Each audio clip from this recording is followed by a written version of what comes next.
Well, hello friends, and welcome to another Ask Zach. Today we're going to talk about roots rhythm guitar styles in the style of Ry Cooder and Keith Richards and some Jimmie Vaughan and and Chuck Berry and Jesse Ed Davis, and partially because I got chastised a bit for not doing more playing and more lesson in the Jesse Ed Davis. So again, but this is all focusing on rhythm guitar. So if you've been enjoying the episodes and you haven't subscribed yet, please go down in the corner and hit the subscribe button. Also, if you've already subscribed, then please go to askzach.com, and there's a store there, and you can pick up a t-shirt or a mug or a sticker, or there's tip jar information in the description on the video, and I appreciate your help. That's what keeps the show going, so thanks. All right, so last year I did one on country electric rhythm guitar. Got lots of positive comments, and guys even saying, they took those, kind of licks and tricks and used them, on the gig, and they were appreciative and said, please do another one on rhythm guitar. And, thinking about it, it's like we play rhythm guitar so much, that's what we're really called on to do, and soloing is only a small part of what we do, when we're gigging. So this is kind of as a contrast to the country electric. This is more of a roots rock, R&B blues, kind of, rhythm playing and some tricks in doing that. So the first thing I was playing was kind of a, kind of a Ry Cooder, Keith Richards more kind of rhythm. Again, not trying to ape them, or mimic them, but just kind of more in that vein.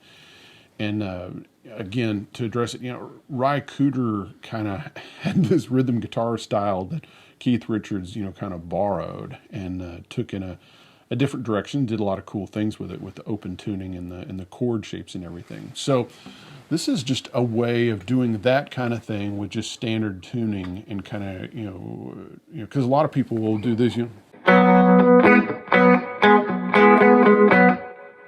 I'm going to turn the tremolo off for this. So I'm playing in the key of B, and I'm basically using a kind of a G shape, if you think of capoed up, and my pinky is playing this on the low E string on the 7th fret. Then I'm barring across, covering the B, G, and D strings with my first finger, and I'm muting the 5th string, the A string. And then, so you get this kind of thing. Then you hammer on with your 3rd finger, on the 6th fret and on the D string. And so you get this kind of thing.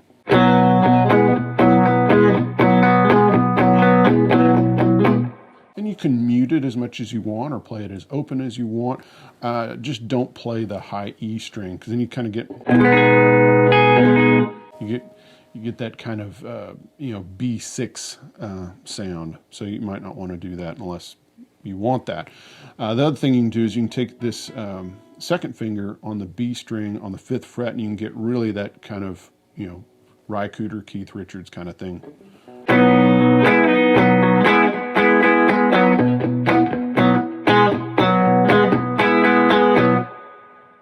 And I think it sounds more effective when you kind of just have it where you're kind of doing that rocking thing back and forth, and then you do the full stab with the whole chordal thing, only at certain kind of parts in the song when maybe there's no one, when there's not a vocal or something like that. So it kind of is more effective.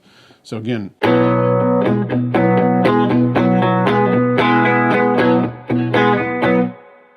Okay, so that's, you know, then over the 4 chord, which was an E, just playing over the E, A, and D string. Nothing, no rocket science there. Then back to the B. I was playing this one lick, and that's just F sharp A B, F sharp A B, and then back to that A and sliding it up. You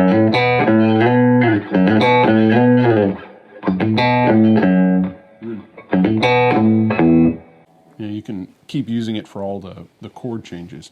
Then things get a little more interesting when you play over the F sharp, because after that I go to a first inversion E chord, which is this. Which, you know, when you hear that, you don't think, oh, that's just an E chord, but no, that's a first inversion E chord, and what's happening is you're getting this sound of the bass notes walking up by having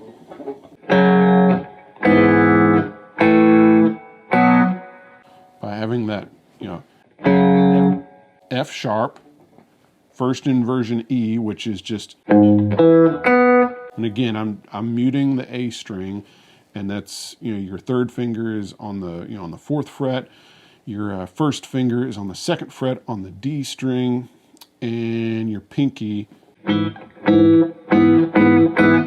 is on the G string on the 4th fret, and you know, you just mute that A string and you don't play the other string, so you get this thing.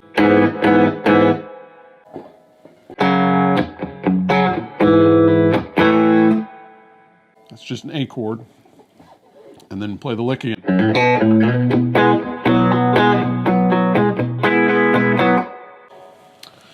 So there's one idea for any kind of Stonesy kind of thing, or all sorts of things where you can kind of, you know, have that kind of groove, you know, whether it's at faster or slower tempos. And I like to use the tremolo, you know, on that some. So I'm just plugged straight into the amp today. Just got the 57 Esquire. Just kind of a side note, I'm using 10 through 46 right now because they feel really good on this guitar, and it's the NYXLs. And I'm just plugged straight into the amp, 65 Deluxe Reverb with a Vintage 30. That's my usual rig besides the Harvard. So let's go to another rhythm guitar style. And this, I don't know exactly where this came from, but I think it came from me trying to play like Jimmie Vaughan. I love the T-Birds, and I think growing up in South Texas and hearing the T-Birds a lot, you know, it was just kind of hard not to be affected. And I think Jimmie Vaughan's rhythm and such, and I'm not saying I can play like him by any means, just his rhythm guitar, you know, really, you know, really thrilled me.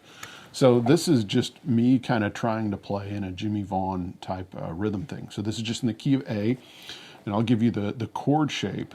So so you're just using one finger on the D string and the 2nd fret, and we're just covering the 5th string through the 1st string. So you have this, which is an A9, because you have your flat 7, you know, on the G string, and then you have that open B, which is your 9. So that's a, you know, regular A9 chord. So this here it is. So.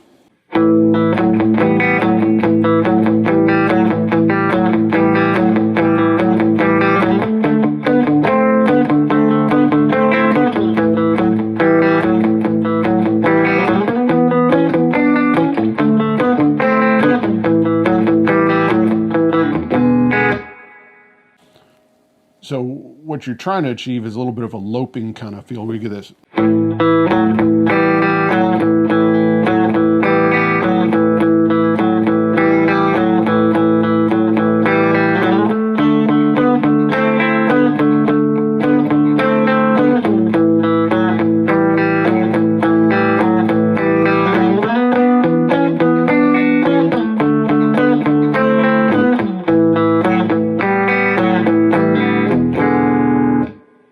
Of course, you just move that around by barring, and, you know, of course, here's your D shape and your E shape.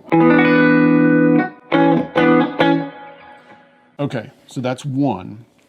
Here's another variation of what I think of as kind of a Jimmie Vaughan style, and this you kind of have what I would call, you know, kind of a horn hit. So, and you play it a little straighter.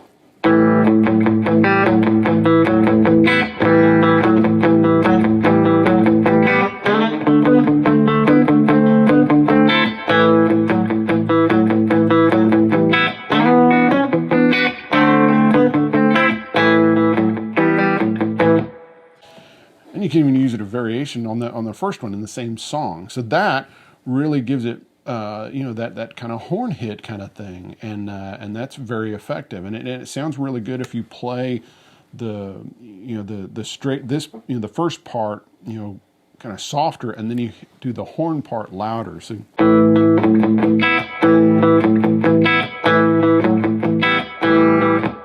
that kind of thing. A third variation would be to take it full on into kind of more of a boogie line.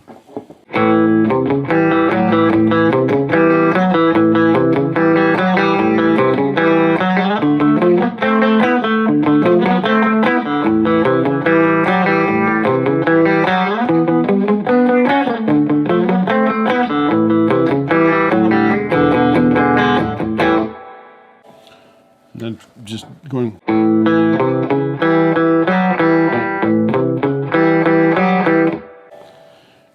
Part of what, you know, makes it sound effective is that, you know, you're getting that flat 7 right there, that open G string, or even when you're playing up here,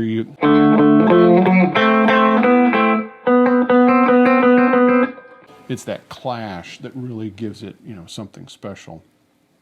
All right, so that's Jimmie. Now, for Jesse Ed Davis, I'm going to kind of get back to something that I've talked about with like Danny Gatton and such, and that's what Jesse Ed was doing, like on Bacon Fat and some of the slower blues tunes he played with Taj Mahal, and it goes back to this whole 2-note wonder stuff that you know, I guess Jesse Ed is probably some of the earliest stuff that I've heard that on. You know, of course, because I kind of learned it from Danny Gatton, who of course did it later, as far as I know, but Jesse had a really, you know, so if you take something like Bacon Fat, you can get that.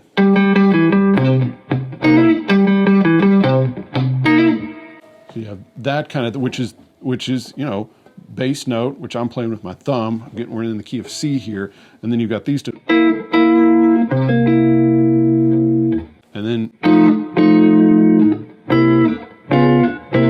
just moving those 2 notes around, and then knowing whether you're playing your bass note on your 6th string or your 5th string, because, you know, here, you know, for C, of course, but then when you go to an F, but you're just moving these.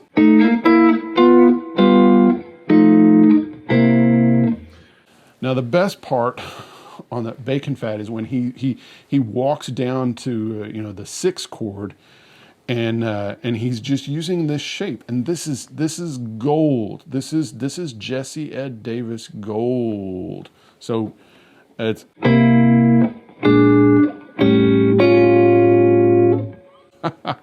so you have, and just taking it down 2 frets.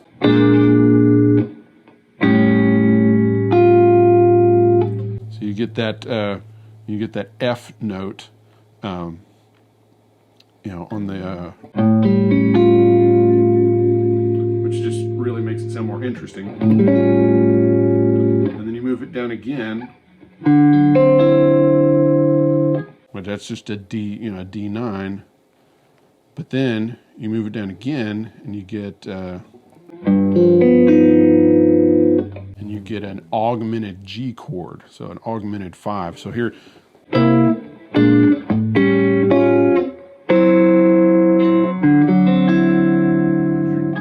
Your D9, and then here's your G augmented. And I think it sounds more effective if you do it with picking fingers, but again,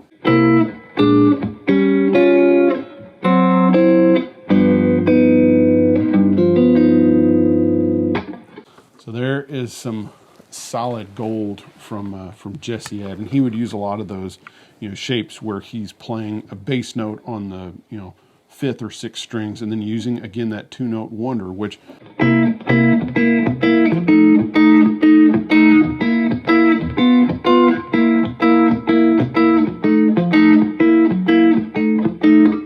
that's kind of going away from bacon fat, but yeah, and just using those things, taking them up chromatically a note and back down, adding tension, just killer things. And the Taj Mahal albums are really good for hearing, Jesse Ed, because it's kind of stripped down instrumentation. And so, yes, bacon fat's great, but in any of the tunes, because you hear a lot of his guitar, because usually Taj Mahal is usually playing like resonator guitar or banjo or something else like that, and Jesse Ed's usually playing the telly, and it's either straight in or maybe through a Leslie, and it just sounds awesome. So there's a little bit more Jesse Ed Davis for you guys, because you can't get enough Jesse Ed Davis. So, all right, guys. Well, I hope you enjoyed this episode, and we'll see you next time. Bye-bye.